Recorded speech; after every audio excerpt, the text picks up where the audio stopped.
Buenas tardes a todos, estamos en otra conversación, esta es una edición especial y vamos a estar charlando sobre el tema de inclusión y la enseñanza de lenguas, hoy con dos excelentes profesionales que nos acompañan, Mariano Monserrat y Cristina Magno. Cada uno de ellos ahora se va a presentar y va a decir a dónde está trabajando y luego vamos a comenzar con la conversación. Cristina, ¿querés presentarte? Buenas tardes primero.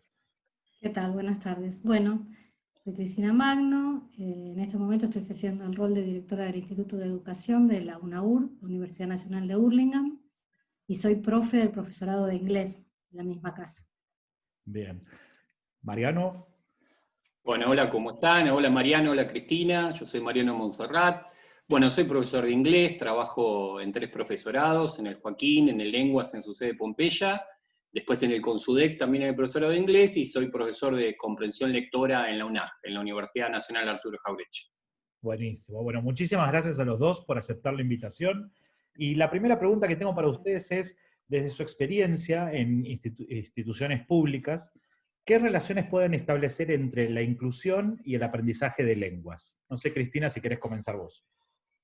Bueno, justo es un tema, la inclusión y aprendizaje de lenguas, un tema muy interesante porque el aprendizaje de lenguas en general está relacionado con cierta clase dominante o las personas que tienen posibilidad y acceso económico para poder aprender una lengua extranjera. En general pensamos en el inglés, ¿no? Porque es la lengua que se enseña en las escuelas por lo general. Y bueno, nosotros tratamos a partir de distintos proyectos de desarticular esta lógica, pero bueno, no es nada sencillo. No es fácil. No, y además está todo el tema, bueno, de la mercantilización, digamos, es un término que lo introdujo Adriana Puigdrós, ¿no? En los 90. La mercantilización de la educación, que la tenemos como algo muy fuerte en lo que es el aprendizaje de las lenguas extranjeras, o todo lo que son las editoriales, los libros, los temas que traen esos libros.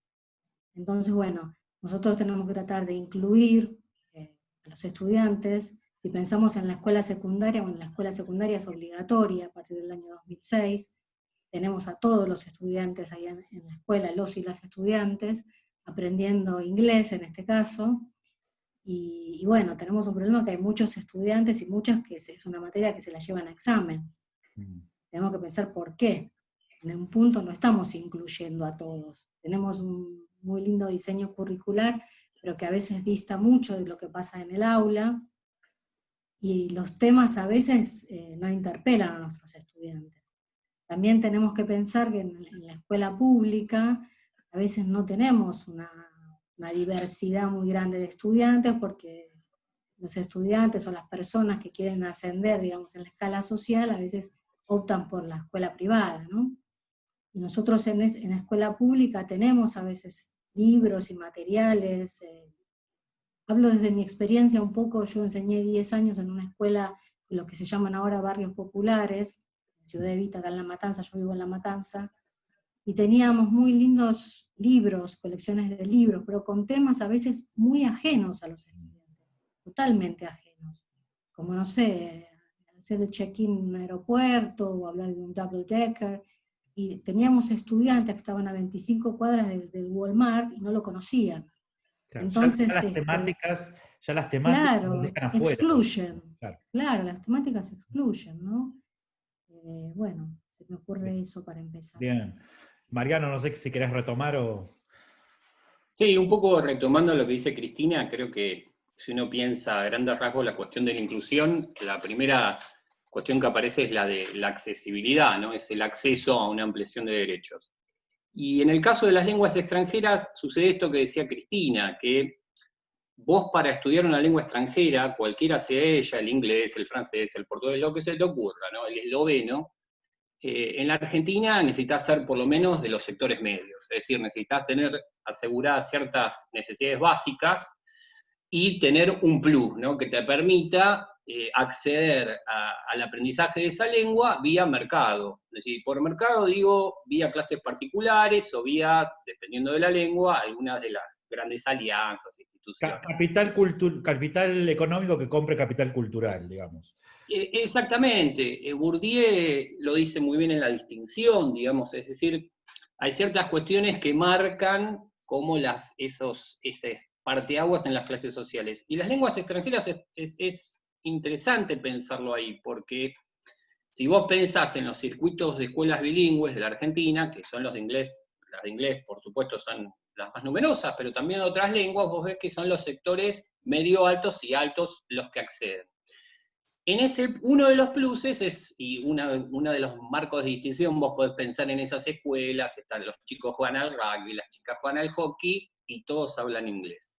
Entonces, ese elemento de distinción también va a ser un elemento muy importante en la vida laboral, porque cuando vos tenés esa lengua y otras, porque se pueden sumar otras, tenés ventajas distintivas de acceso a un montón de cosas. No es que la lengua sola te va a salvar, porque es como decías vos, todos estos alumnos vienen de sectores donde tienen el capital económico, el capital social, el capital cultural, y ahora el capital lingüístico, que es lo que dice Bourdieu, ¿no? También.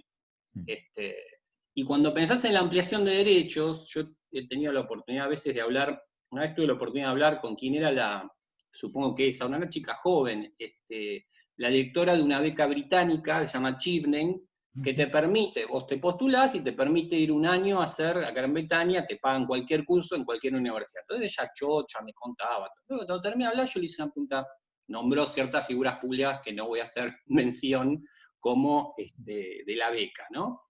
Y le pregunté, ¿te puedo hacer una pregunta? Todas las personas que mencionaste, intuyo que deben de ser de clase media para arriba. ¿De las clases populares no hay nadie?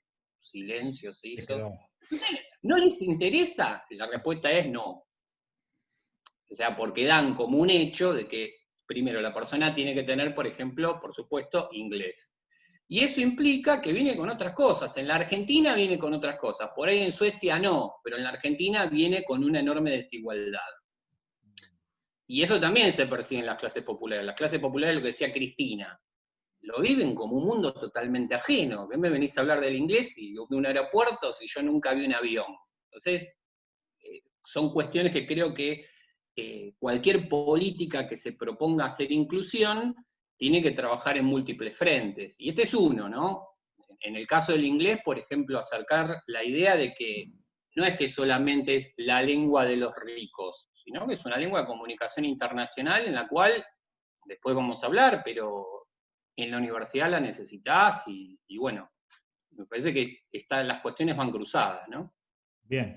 Bueno, tenemos, digamos, un diagnóstico en torno a la inclusión o la falta de inclusión en muchos de los casos que plantearon. Me gustaría ahora avanzar, después podemos retomar este tema, pero me gustaría avanzar ahora a proyectos en los que quizás ustedes están involucrados dentro de la universidad o en otros contextos que elijan, en donde trabajaron con políticas de inclusión, que nos puedan contar. Y en particular me interesa saber cuál fue el efecto en los estudiantes y la repercusión que tuvo eso en ustedes también. No sé si esta vez, Mariano, vos querés comenzar vos. Dale, sí, tal vez la experiencia más fuerte que para mí me ha marcado mucho en los últimos 10 años de mi vida ha sido trabajar en la Jauretche, en la UNAJ, ¿no? De lo cual me siento muy orgulloso. Les cuento, para quienes no saben, que es una universidad pública, nacional, fundada en el año 2009, que empieza a dar clase en el año 2011 y que fundacionalmente arranca con un proyecto de comprensión lectora de textos académicos en inglés, que es transversal a todas las carreras, es decir, todos los estudiantes de la universidad, cualquiera sea la carrera que estudien, tienen que hacer por lo menos un nivel de inglés. Y después, de acuerdo a los planes de carrera, el máximo es de 3 niveles. Ajá. Y para mí, en primer lugar, yo nunca había enseñado comprensión lectora, obviamente que uno es profe de inglés, maneja textos todo el tiempo, ¿no? Entonces era una cuestión de... Yo soy bastante lanzado también, debo decirlo, entonces me lancé con muchas ganas a hacerlo. Y tuve una experiencia, y es una experiencia muy rica al día de hoy, porque la UNAJ cuenta con casi el 79% de sus estudiantes son primera generación universitaria. Y esto que estábamos hablando recién con respecto a la inclusión, por ejemplo, jamás yo me había enfrentado trabajando con las clases medias porteñas, y lo digo sin ningún desdén, porque yo soy de clase media porteña, es decir, hago una descripción de ciertas cualidades. Ser de la clase media porteña implica que aunque no estudies inglés, vos participás de un mundo simbólico muy rico, en el cual el inglés es parte. Es decir, cuando yo empiezo a dar clases de comprensión lectora en la UNAG, una de las primeras clases son esas anécdotas que no te lo olvidas más. Estábamos hablando de Power, de on and off, y los pibes no sabían qué era. Y a mí nunca me había pasado, porque era un mundo simbólico que, viste, lo tenés muy naturalizado. Entonces, primero, conocer a esos estudiantes, darte cuenta que a 25 kilómetros del centro del Congreso, que es más o menos la misma diferencia que vivo yo, pero en Capital, en Villa Pueyrredón, tenía un mundo simbólico absolutamente diferente, y después, obviamente, laburar con mucha pasión para incorporarlos. Una de las cosas que ves en torno a la cuestión de esto de la distinción, es que muchos estudiantes te manifiestan, y hemos hecho algunas investigaciones, y la palabra es miedo. O sea, manifiestan miedo, dicen, yo no puedo, jamás, quise siempre, pero no puedo, es el no poder. Y vos tenés que desandar eso, deconstruirlo, trabajarlo. Frustración, ¿no? También. Frustración. ¿Eh? Frustración, digo también. Sí, frustración, por supuesto, enojo, pero miedo. Lo que pasaba al principio, como imagínate que al empezar a andar la universidad, muchos estudiantes dejaban inglés, mirá lo que es, dejaban la comprensión lectora para el final, pero no porque les parecía fácil, porque le tenían miedo. Claro. Y al ir poniéndose a andar el proyecto, ir trabajando sobre esto, lo que es muy interesante es que vos preguntabas, bueno, ¿qué efectos han tenido sobre ustedes? Por ejemplo, es muy, muy gratificante que exalumnos tuyos vengan y te digan, te ven en el pasillo y te digan, profe, gracias, porque yo ahora me animo a cualquier texto de inglés, no le tengo miedo, agarro el Google Traductor, agarro esto, agarro lo otro, leo. Y creo que eso es muy, primero, muy gratificante. Por otro lado, aunque sea algo muy chiquito, ayudás a romper, con lo que decía Cristina al principio, esa lógica de que el inglés es para unos pocos. Mentira, el inglés es para todos, como cualquier otra lengua. Y nosotros hacemos comprensión lectora académica, lo cual ayuda también, siempre les digo a mis estudiantes, a hacer transferencia al español, al castellano, ¿no? Es decir, va de la mano, es decir, no es que van por carriles diferentes, sobre todo en la universidad. Una pequeña anécdota, haciendo una pequeña investigación, un alumno mío, que es enfermero, un tipo muy, muy piola, de 35 años, decía, che, vos ahora que podés entender un texto, ¿qué te genera? ¿Te genera algo en torno a tu identidad? Porque a veces, viste, está eso, se aprendo inglés. Me dice, mirá, yo soy el mismo tipo de Florencio Varela, con y sin inglés. Con inglés, ahora tengo una herramienta más. Y me dice, mira, yo trabajo en hospitales, en clínicas, y hay bombas infusoras, que son unas máquinas que se utilizan con los pacientes. Y me dice, ¿qué es alemana? Me dice, ¿sabes en qué vienen las instrucciones? En alemán y en inglés.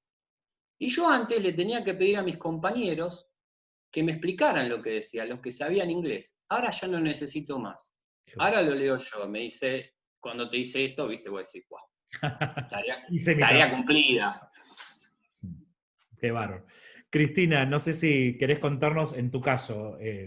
Sí, bueno, qué interesante lo que contabas de la lectocomprensión, que a nosotros también nos pasa en la UNAUR. Tenemos, por un lado, los cursos de lectocomprensión, que son transversales a todas las carreras, menos el profesorado de inglés. El profesorado de inglés como lengua extranjera, nosotros tenemos francés, lectocomprensión. Y también la misma modalidad que vos comentás, Mariano. Tenemos en algunas carreras un nivel, carreras de pregrado, las tecnicaturas, por ejemplo, y en las licenciaturas, las ingenierías, 2 niveles. Y yo hace muchos años que dicto lectocomprensión, desde el año 92, en realidad. Trabajé en de La Matanza, en ULAM, en General Sarmiento, trabajé muchos años, 18 años, bueno, en la UTN, pero bueno, ahora estoy trabajando de lleno en UNAUR, y les quería contar un poco en cuanto al acceso, lo que hablábamos ligado al tema anterior, la inclusión, el acceso, que van de la mano, ¿no? La igualdad de oportunidades, para estudiantes que quieren ser profesores de inglés, pero no tienen conocimiento de inglés. Esta es la disyuntiva que se plantea. Cuando uno quiere ser profesor de cualquier disciplina, uno no tiene que rendir un examen de ingreso, viene con su bagaje cultural, de conocimientos de lo que aprendió en la escuela. Pero en realidad, si vos querés ser profesor o profesora de inglés, tenés que tener cierto dominio, cierto nivel, digamos un B2, si pensamos en el marco de referencia de las lenguas, para poder cursar esas materias en inglés. Entonces, ¿qué pasa? esta propuesta que se le solicita a mi compañera y amiga Andrea Cañetti, que es la directora del profesorado de inglés, bueno, queremos ofrecer la posibilidad de que todo y todo estudiante que quiera ser profesor de inglés pueda hacerlo. ¿Cómo tenemos que hacerlo? Entonces, bueno, Andrea también me llamó y empezamos a pensar, bueno, únicamente si ponemos cursos que les permitan a los estudiantes llegar a ese dominio para poder cursar una materia en inglés. Entonces se pensó en estos trayectos que los denominamos CPI, cursos preparatorios de inglés, que digamos son distintos módulos. Ahora les voy a explicar cómo funcionan. Nosotros, cuando los estudiantes se inscriben, pasan por un test de diagnóstico.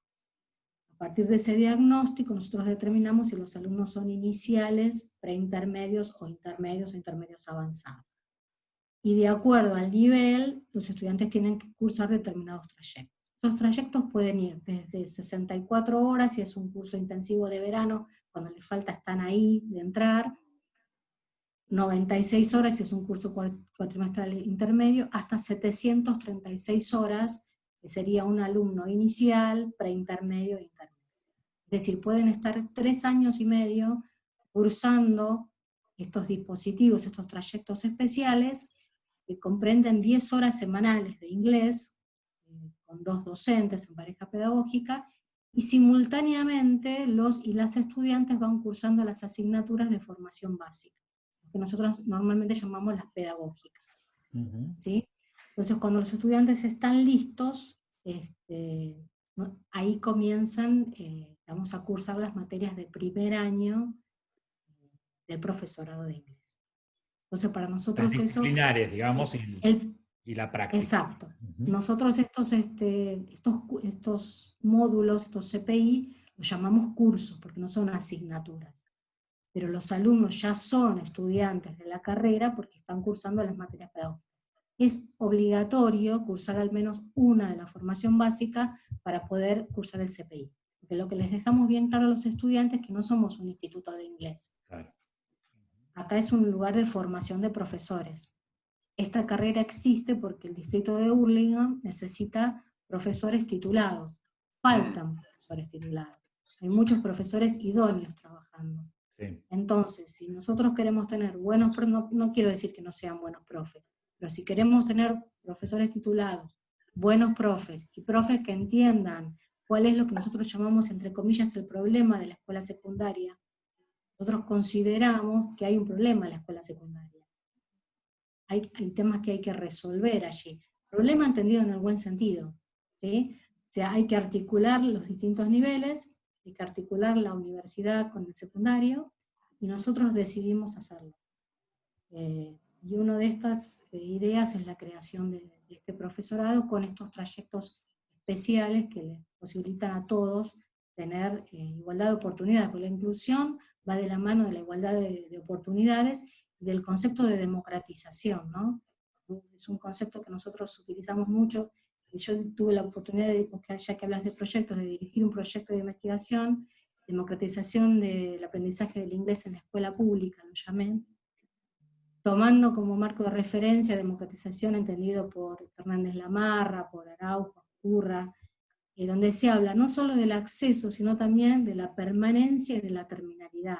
Claro. Es decir, el estudiante puede ingresar, o el estudiante puede ingresar, pero si no lo acompañás para que permanezca, no hay igualdad de oportunidades.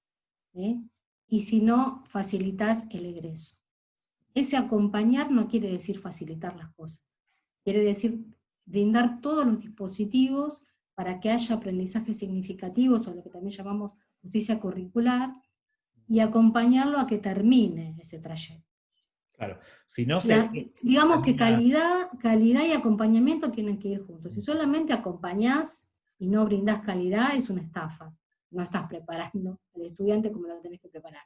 Sí. Y si haces a la inversa, exigís mucho y no acompañás, va a haber un desgranamiento, porque siempre te vas a quedar con los que están más avanzados. En el segundo caso, digamos, si yo te dejo entrar, pero después nunca avanzás, es casi perverso, porque exactamente. Te incluyo en la institución, pero digamos, te suelto la mano. Las acciones parecen excluirte, claro. Sí, Y sí. que me surgen algunas preguntas. Mariano, vos también, si querés, digo, las preguntas no son solo mías, ¿eh? No, nos podemos ir preguntando todos. O sea, Dale. no, me surge la pregunta de, por ejemplo, en estos cursos, que ustedes llaman cursos los iniciales, si trabajan, digamos, más que nada en temáticas orientadas ya a la educación, a la docencia, digamos, si trabajan también la identidad docente de estos cursos de inglés eh, mientras van preparándose, ¿no? Sí, desde un inicio los trabajamos. Ujú. Hay ejes transversales a todos los profesorados que tienen que ver con los derechos humanos, con la ESI. La Bien, ESI, el programa de género, es transversal a todas las asignaturas. Bueno, se vincula con algo que me parece que tiene que estar presente en la formación de formadores, ¿no? sí. También es obligatoria la ESI, desde el Ujú. año 2006 también. Y bueno, sí, ya desde un inicio arrancamos con esa idea y con ejes que nos parecen que son significativos, ¿no? Para los estudiantes. Bien, A bien. mí me interesaba preguntarte, Cristina, hiciste referencia al distrito de Hurlingham, si el proyecto, digamos, la construcción del proyecto estuvo pensado desde esa necesidad de profesores titulados, digamos, si hubo una articulación entre universidad y el distrito, o fue una idea solo de la universidad. No, hubo una articulación porque, bueno, el intendente fue un impulsor. Mm. Hubo varios impulsores, digamos, de la idea de la universidad en Hurlingham, pero, digamos, la universidad ofrece carreras, no solamente en el instituto donde estoy yo, que es el de educación, sino en los demás institutos, carreras que tienen que ver, que estrechan lazos, digamos, con la comunidad y que tratan de resolver problemas que tienen la comunidad.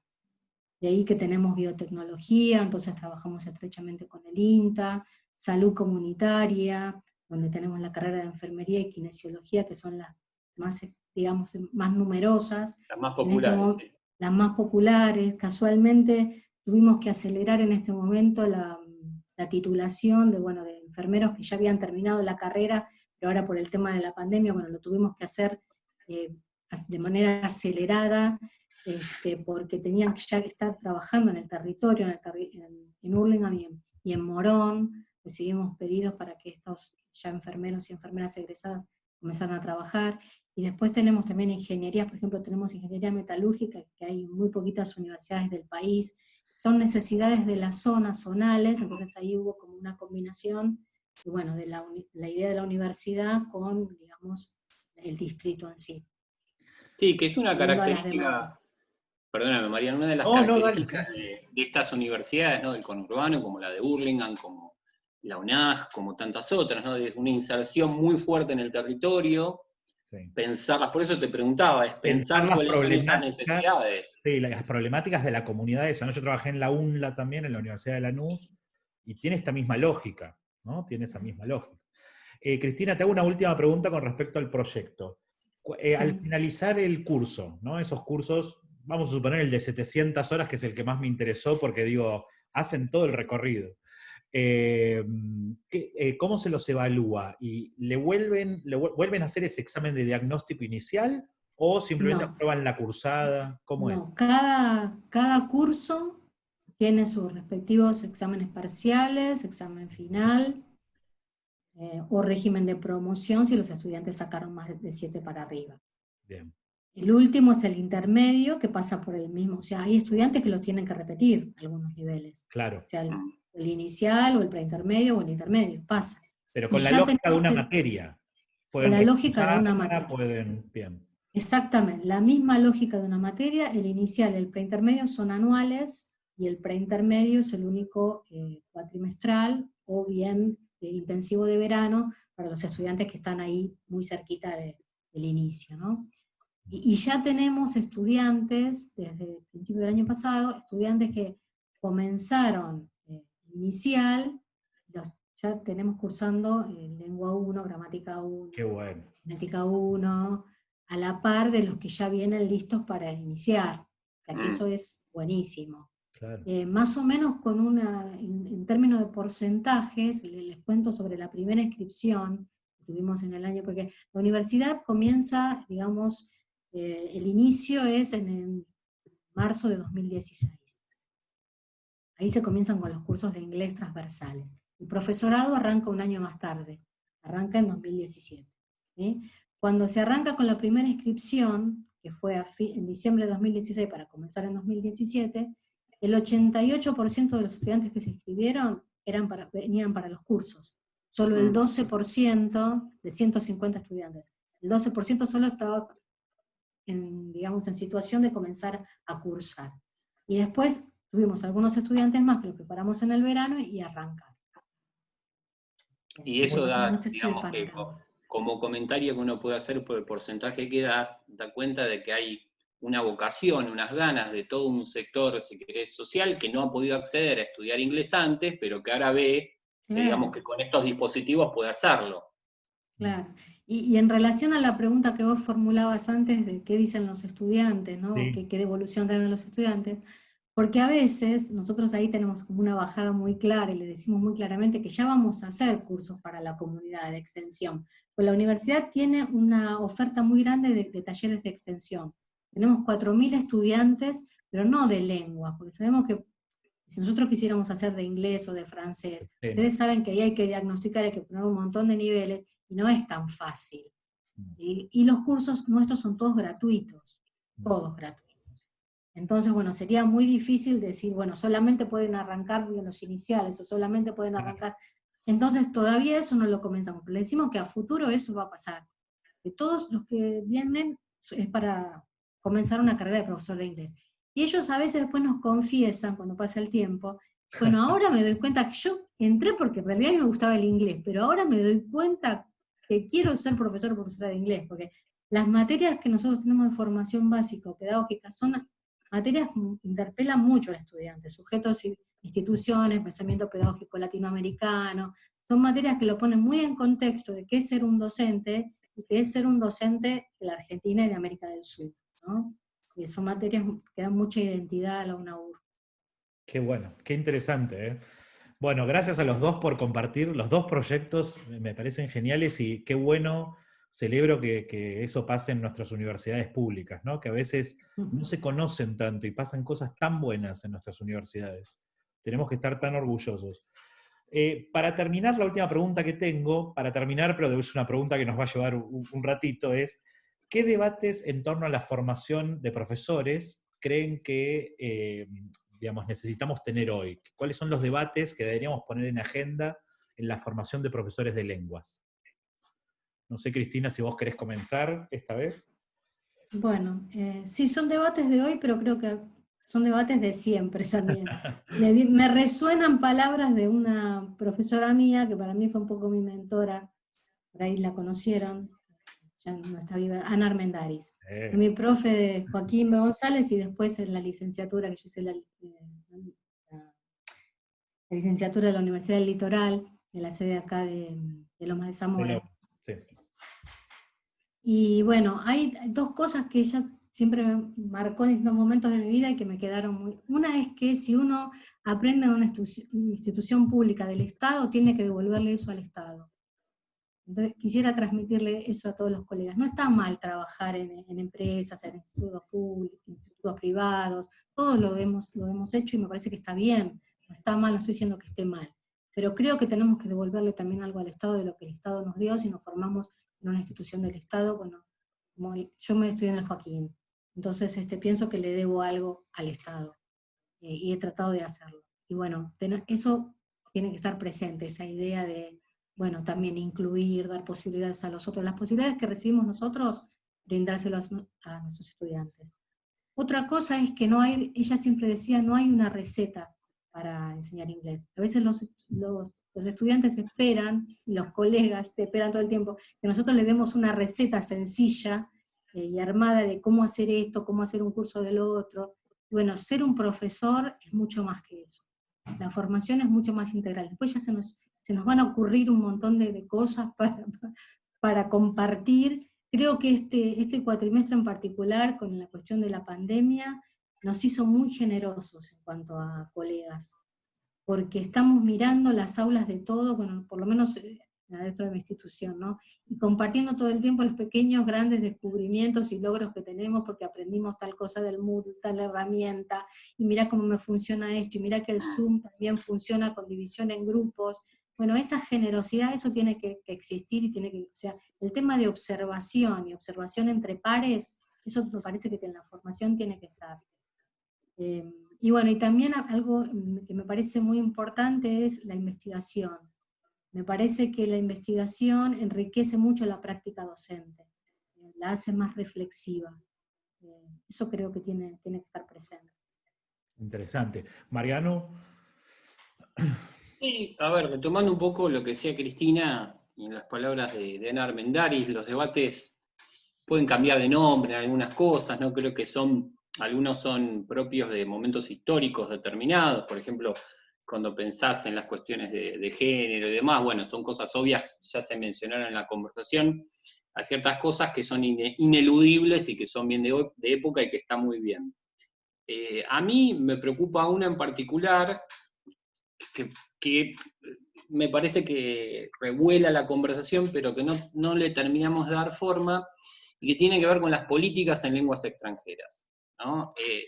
Digamos que uno podría pensar, a mí me tocó de cerca con la cuestión del UNICABA, ¿no? Que, digamos, nos sorprende, digamos, por lo menos a muchos nos sorprende, primero el arrebato de lo que sucedió, ¿no? El intento de un gobierno, que decir, porque tengo los votos hago lo que quiero, cuando se sabe hace mucho tiempo en educación que cualquier intento de reforma educativa que no involucre a los actores va a fracasar. Pero sin embargo, bueno, eso. Y la verdad que en ese momento a mí tuve como una pregunta, una inquietud que era qué nos pasaba a nosotros, profesionales de las lenguas, digo, y de las lenguas extranjeras, porque no es solamente el inglés, obviamente que la UNICABA pretende ser, por lo menos por lo que sabemos, pretendía ser una universidad que iba a abarcar diferentes disciplinas.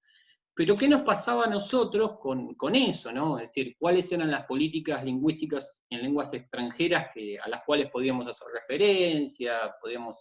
Y ahí empecé a pensar que había algo ahí interesante, ¿no? Para explorar en el futuro, que nosotros somos, primero, como decía Cristina, yo antes que profesor de lengua inglesa soy educador, yo me posiciono ahí, soy docente, ¿no? Soy trabajador de la educación y esa es la posición que yo tengo al entrar al aula.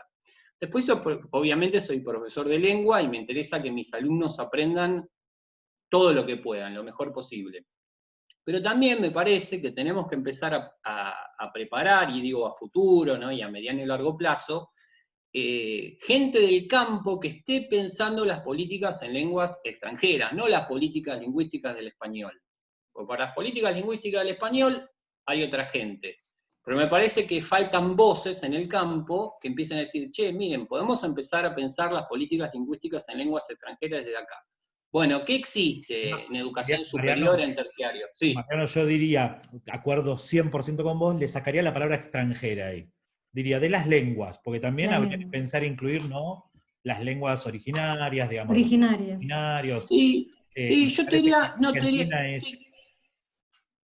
Sí, Mariano, entiendo tu punto perfectamente y creo que, aún más, obviamente, en un sistema más amplio incluiría todas las lenguas, pues, la lengua de señas, las lenguas originarias, pero sin embargo, creo que la educación intercultural bilingüe en los últimos años tuvo mucho desarrollo teórico, obviamente que en las prácticas sabemos que hace falta dinero, hace falta que el Estado en sus diferentes niveles aporte y sostenga, y eso ya es más difícil, pero hubo un desarrollo. Pero sin embargo en las lenguas extranjeras es como que va de suyo que, bueno, lo que hay es lo que hay. Entonces, inglés es lo que hay. Entonces, bueno, sí, bueno, pero es más que lo que hay. Es decir, y a eso me refiero, ¿qué política lingüística en lenguas extranjeras el Estado argentino quiere sostener? ¿Tiene algún plan? Y digo, no solo del inglés, Digo, hubo intentos, por ejemplo, con respecto al portugués. Hubo una ley de inclusión del portugués del año 2009 en las escuelas secundarias. Bueno, ¿qué pasó con eso?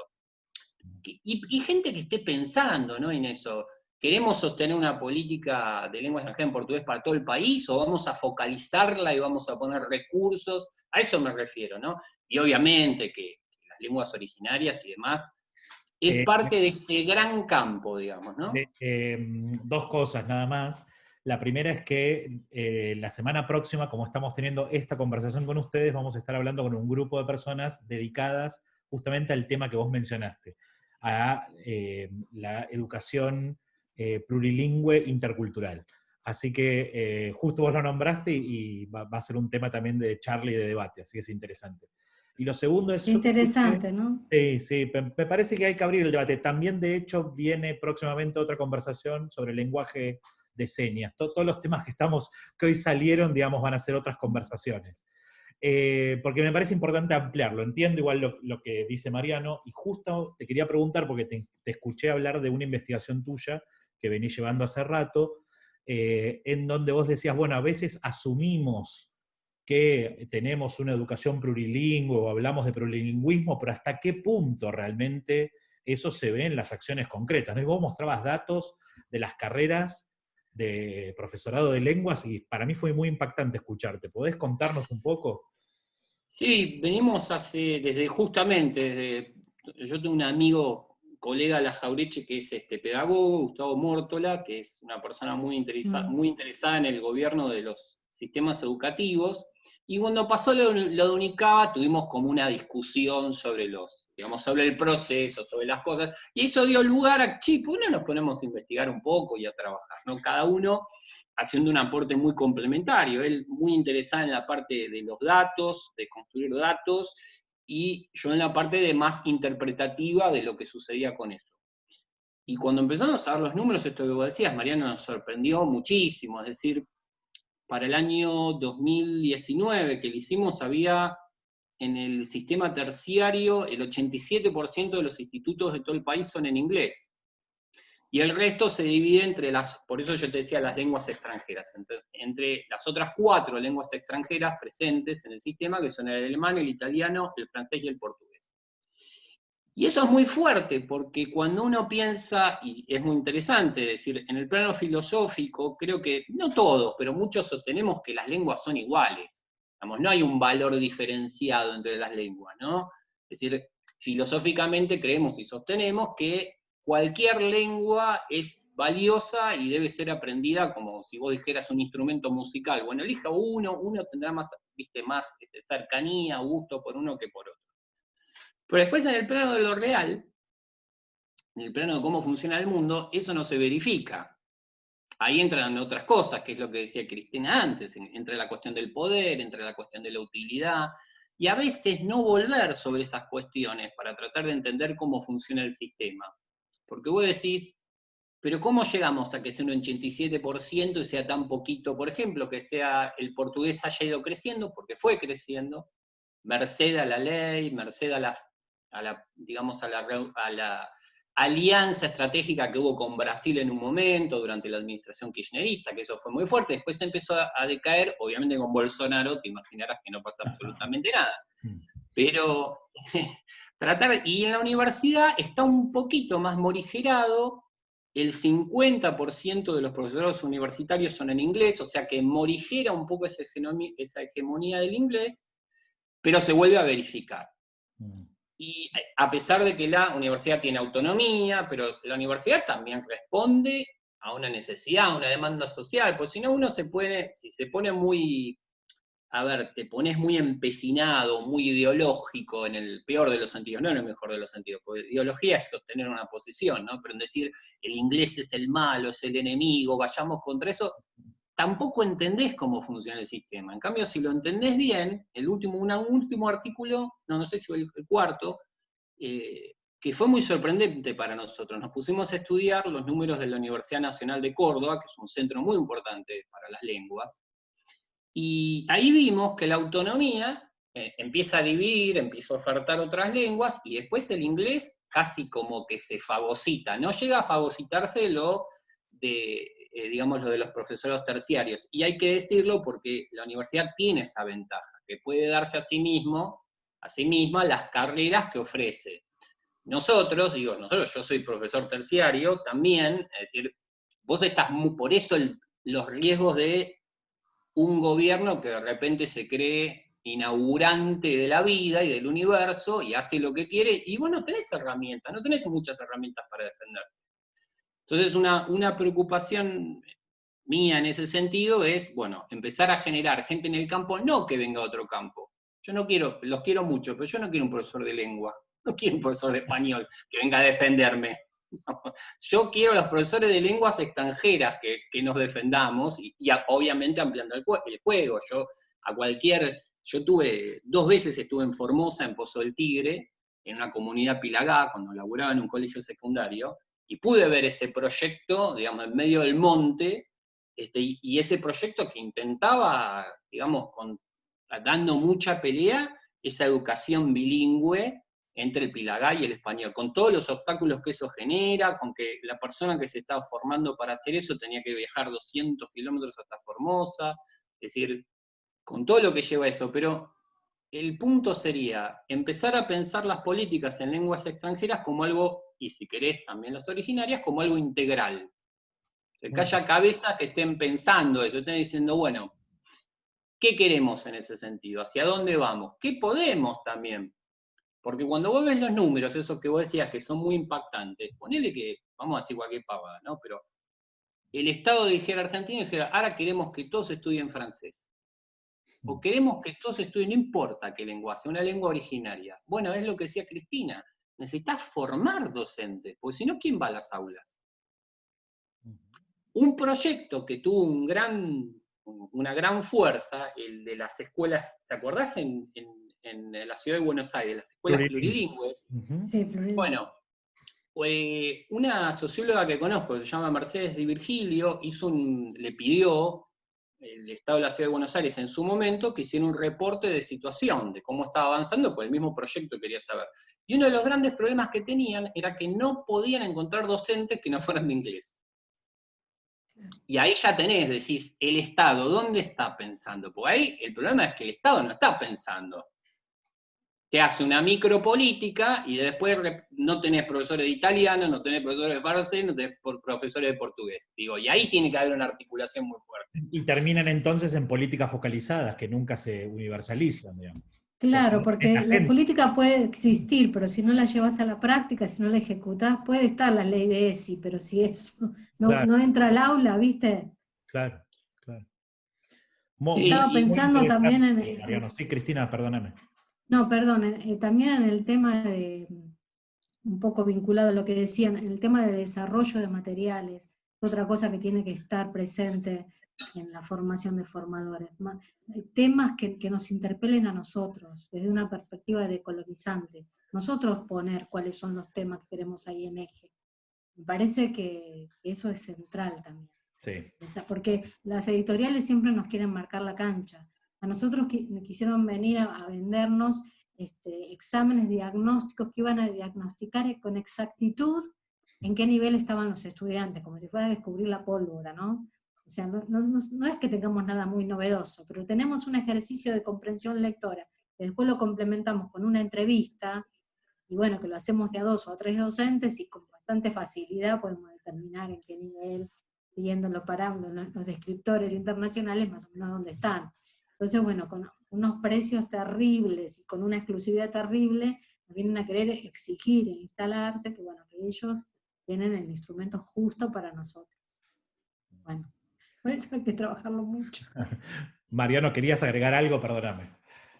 Sí, ahí creo que obviamente hay una discusión muy interesante sobre, obviamente, si querés, formas del imperialismo lingüístico que existen. El negocio de las editoriales, sobre todo inglesas y también las yanquis, ¿no? Pero las británicas, que digamos, el imperio británico se dio cuenta después de perder la Segunda Guerra Mundial que tenía un gran negocio en la educación.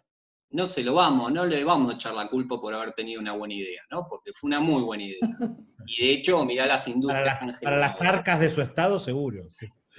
Sí, para sus universidades y demás, pero uno de los problemas que me parece, y que Cristina lo señala muy bien, y que yo lo veo permanentemente en las prácticas, es que muchos colegas, como profesores de inglés, utilizan como referencia, por ejemplo, tienen por tanto, trabajar con esos marcos, qué sé yo, los marcos de la Universidad de Cambridge, ¿no? Los marcos, de hecho, Cristina antes mencionaba, y yo soy muy pragmático en ese sentido y lo usaría también, el marco de lenguas común europeo. Uno podría pensarse, ¿no? ¿Podemos hacer uno?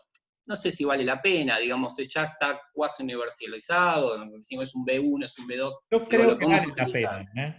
Yo creo que vale la pena, porque el marco Sí. común surge de un proyecto que estaba pensado en torno a la ciudadanía europea, digamos. Está pensado en Mm. un proyecto de ciudadanía europea. Entonces, me parece que nosotros nos debemos en América Latina un proyecto que tenga que ver pensar las lenguas para una ciudadanía latinoamericana.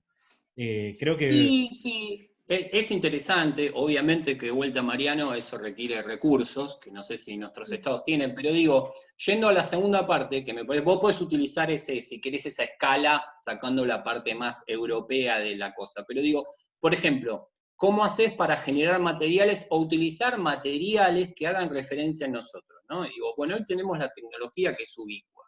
Por ejemplo, en la universidad lo que hacemos, muchos de los textos de comprensión lectora, los bajamos, por ejemplo, yo utilizo mucho lo que sale en diarios extranjeros sobre la Argentina.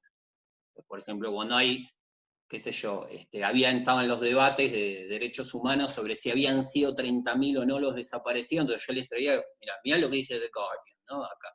Y Totalmente. lo interesante, lo muy interesante es lo que se sorprendían los estudiantes universitarios, decir, pero esto sale en Inglaterra, obvio, ¿qué te pensás que no va a salir? Entonces, y trabajar, entonces vos estás trabajando con la lengua, que es el inglés, pero estás trabajando sobre tu marco. Y si no trabajás sobre tu marco, ponele que leas, bueno, cómo Trump está, qué sé yo, haciendo cualquier desastre con la pandemia. Entonces, al momento que vos estás trabajando eso, siempre estar contrastándolo con tu país, con tu situación, y a veces con tu situación más, si querés, territorial, más acotada, ¿no? Pero este interjuego permanente que tiene que ver. Y creo que en eso lo que uno gana es una postura crítica, ¿no? sobre la situación. Sí, esa mirada crítica también sobre los materiales es muy interesante. Y tenemos una multiplicidad de temas, las migraciones, no sé, el medio ambiente, tenemos tantas cosas para pensar que sí. en realidad son temas que importan a la humanidad entera. Sí, yo creo que no solo están determinados por las empresas editoriales, también por otro tipo de empresas que venden otro tipo de servicios o También, mercancías que hacen a también. la lengua extranjera, sumado a organismos, digamos, que también se meten en nuestras políticas educativas, ¿no?